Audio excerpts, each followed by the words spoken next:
बिहार विधानसभा के बोचा विधानसभा सीट फिर से खाली हो गई। आपको बता दूं कि वीआईपी पार्टी से वहां पे उम्मीदवार थे, जो कि मुसाफिर पासवान का निधन हो गया, उसके बाद फिर से वो सीट खाली हो गई। और इसके पहले भी 2 सीट खाली हुई थी, जिसमें बिहार में उपचुनाव भी हुए थे और परिणाम राष्ट्रीय जनता दल के हक में नहीं आया, परिणाम जेडीयू के खाते में गया और फिर से एक सीट खाली हो चुकी है बोचा विधानसभा पे। बात करेंगे राजद के प्रवक्ता शक्ति सिंह यादव हमारे साथ हैं। शक्ति जी, बोचा में फिर से सीट खाली हो गई है, उपचुनाव की घोषणा की तारीखें ऐलान नहीं हुई, लेकिन किस तरीके की तैयारियां हैं? देखिए, आदरणीय मुसाफिर पासवान जी के निधन के बाद मुजफ्फरपुर के बोचहा विधानसभा सीटें खाली हो गई है। अधिसूचना अभी होना बाकी है। स्वाभाविक तौर पर हर पार्टियां जो चुनाव लड़ती है वो चुनाव लड़ने के लिए अपना कमर कस रखी है। जनता के बीच में लोग आना जाना शुरू कर दिए हैं। जब तक अधिसूचना जारी नहीं होता तब तक सरगर्मी तेज नहीं पकड़ती है, चुनाव के रंग नहीं चढ़ते। और उसके बावजूद भी राष्ट्रीय जनता दल आवाम के जेहन में है और आवाम का मत है कि जो वर्तमान जो हुकूमत है वो बिहार का बंटा ढार किया है।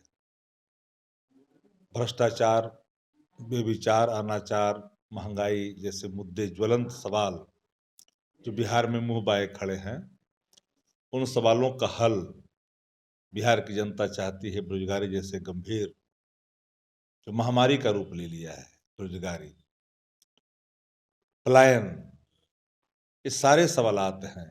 बिन पैसे के काम नहीं होते। पंचायत मुख्यालय हो या प्रखंड मुख्यालय, थाने हो या शौचालय हो या मुख्यालय हो, हर जगह भ्रष्टाचार की गंध है। तो ये सरकार खाना पूर्ति कर रही है। ये सरकार से लोग अब ऊब चुके हैं, क्योंकि थके हुए मुख्यमंत्री से बिहार की उन्नति कतई संभव नहीं है। अनैतिक गठबंधन का नतीजा है कि वर्तमान में नीतीश कुमार जी के नेतृत्व में बिहार में सरकार है, जो बिहार की आकांक्षाओं, जनमानस की आकांक्षाओं पर खरा नहीं उतर रही है।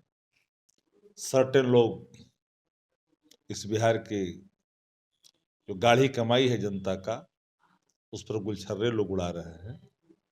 ये सारे सवालात विधानसभा के चुनाव में, उपचुनाव में रहेगा। और जो निधन जिनका हुआ है वो मृदुभाषी और अच्छे इंसान थे। आकस्मिक मृत्यु कहीं न कहीं पीड़ादायक तो होता ही है, फिर भी चुनाव तो होना ही है।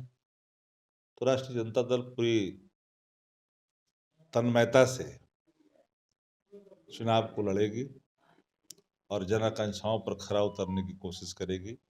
याद रहे, चुनाव भले ही हम हारे हैं, 44% से अधिक मत प्राप्त हमने तारापुर में की है, जो हिंदुस्तान में किसी भी रीजनल पार्टियों के पास इतनी बड़ी ताकत आवाम की नहीं है जो राष्ट्रीय जनता दल के पास है। तो हम जनमानस की ताकत के बल पर हम खरा उतरने की कोशिश करेंगे। इससे पूर्व भी 2 सीटों पे उपचुनाव हुए थे, परिणाम आपके पक्ष में नहीं आया था। दावे आपने पूरी तरह से किया था कि दोनों सीट हम जीत रहे हैं, लेकिन नतीजा आया तो परिणाम आपके पक्ष में नहीं आया।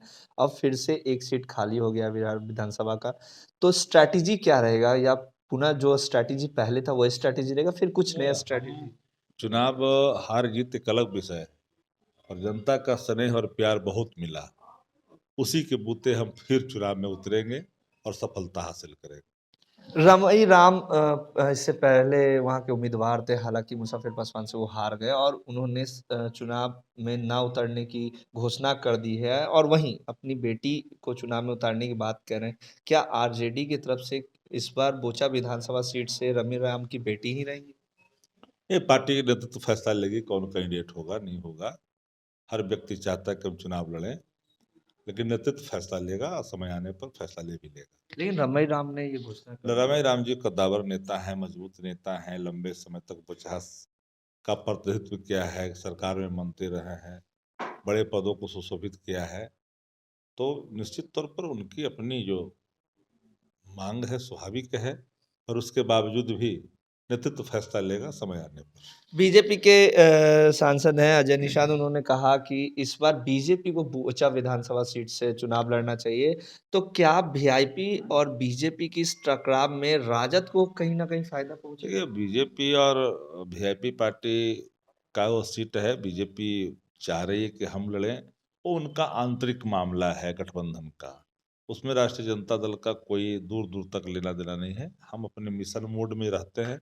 24/7 राष्ट्रीय जनता दल संगठन को सशक्त, जन आकांक्षाओं पर खरा उतरने की कोशिश, जन सरकार के मुद्दे को उठाना, प्रतिपक्ष होने के नाते हमारा जो दायित्व है, उस दायित्व का निर्वहन करेंगे और पूरी जोर ताकत से चुनाव लड़ेंगे। फायदा पहुंचेगा?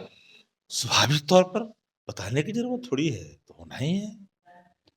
तो ये थे राजद के प्रखर प्रवक्ता शक्ति सिंह यादव, जिन्होंने हमारे तमाम सवालों के जवाब दिए। इससे जुड़ी तमाम खबरें लाइव बिहार देते रहेगा। अभी के लिए इतना ही। नमस्कार। लाइव बिहार यूट्यूब पर सब्सक्राइब और फेसबुक पर लाइक जरूर करें।